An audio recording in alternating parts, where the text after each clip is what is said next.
Yeah, the shining golden signs. Let your inner sparking night.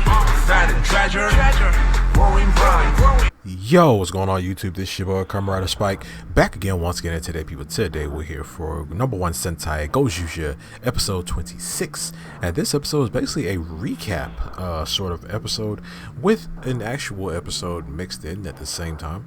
But this episode was, you know, not really that much happened. We see our bro Horu basically has gotten a job at a Toei production studio, and this studio is basically trying to make a documentary on the Gozyuger themselves. And yeah, Horu is like just basically like working at the studio, but he's working for one of the actual Toei producers. And I think this guy is a real, like, I don't think, but I know he's like a real Toei like person, and I wish I knew more about it. But yeah, he's a real Toei individual who has worked at actual Toei.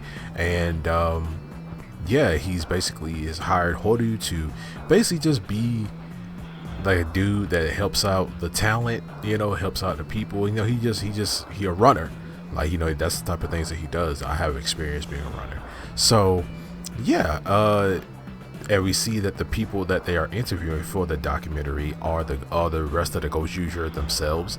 And, you know, they do their classic thing of patronizing him and trying and like basically picking on him for actually getting a job and getting another job and stuff like that. The episode even starts off with Horu saying that, yeah, I'm a loser, but I can't tell you how many jobs I've been fired from, but today I got a real job. And we see my boy getting dressed up.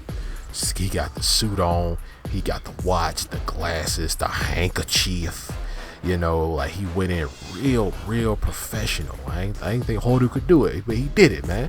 Came in real professional, and the producer's like, hey man, what you doing? You ain't gotta be dressed like that. You know, we talking about. And then you see him in the next scene, he's all dressed like kind of casually, but you know, he works there. But yeah, we even got a Kamen Rider reference in this episode where Horu basically said, oh, what are you producing? Are you a Kamen Rider? He's like, nah, nothing like that. But we see that this producer, he wants to be #1 in making this documentary. We didn't get a Monster of the Week for this episode, and we didn't get a mech fight for this episode either. This episode basically was just a 50th anniversary celebration kind of episode where basically celebrating 50 years of Toei. And that's dope. But this episode just kind of came out of nowhere for me. I didn't think it was going to be like another recap sort of episode. I mean, I knew we were going to be talking about Toei from the last episode preview from episode 25, but I didn't think it was just going to be like that, like kind of out of nowhere. And then this episode basically just recaps everything that has happened up until now. They basically talk about how the rings work, who the Gozyuger are, who the other ring warriors are, who Baridon is, and that what Baridon is basically doing. Like, they all talked. It basically, it was just a big recap of how everything works in the show, just a refresher, so we can continue with the, you know, the main plot and, you know, the story and stuff like that. Because next episode seems like it's gonna be a little bit more interesting. But overall, this episode, the Monster of the Week, basically was just a gold bell who had like a special kind of sword. And yeah, and we see that Horu ends up defeating him on his own, which he should be able to. It's a regular gold bell. But yeah, we even got we got introduced to the Aka Red ring, which I kind of felt like, I'm like, well, I get it. I get the whole thing about it. And we see Horu actually use it. He uses the Aka Red ring, but he puts it inside of the Orca booster. He puts it inside the Orca booster, and it gives him like a massive power up, and he's blasting away the gold bell. But I kind of felt like you could have did something better with Aka Red's ring. You know, like you could have had. I just throwing it out there. You could have had the producer guy be a ring warrior, and his ring was Aka Red. Like, that would have been dope. I really would have liked that, instead of him just saying, hey, I found this ring in the storage. You had Aka Red's ring in the storage. Like, seriously, who, what? And if you did have that ring, who was Aka Red? who defeated Aka Red and got that ring, and then they lost it, and then it ended up there.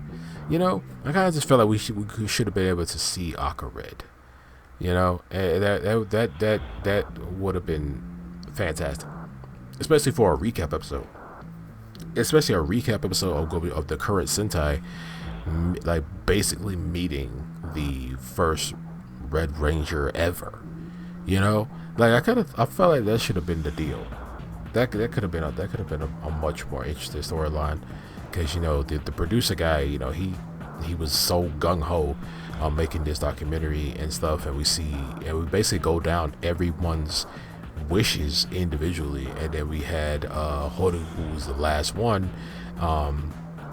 We basically got everybody's stories, everybody's wishes and stuff like that, and then we ended up doing Horu at the end, and we got Horu's whole backstory again, all wrapped up and stuff. So now you know everything about everybody.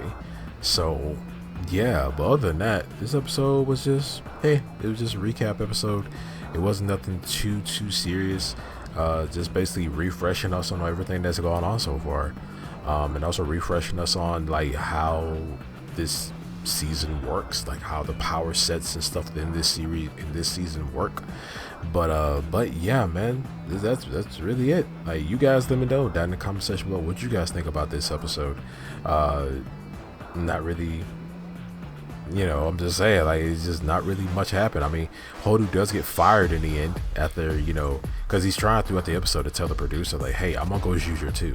Like, the Gozyuger are getting this massive spotlight in this episode, and they're appearing on like this show and doing this documentary and stuff like that.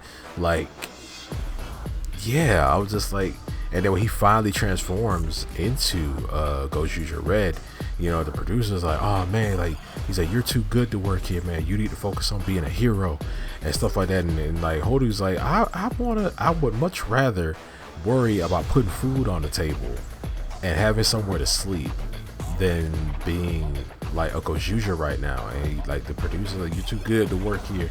And like, Horu's like, nah, wait. And I'm just like, god damn, we gonna keep this whole running joke of Horu can't hold down a job, But other than that, you guys let me know down in the comment section below what you guys think about this episode of #1 Sentai Gozyuger. But other than that, I'm see you guys next time. Make sure to like, share, subscribe, hit that notification bell. Remember, as I always say, stay Kenshin.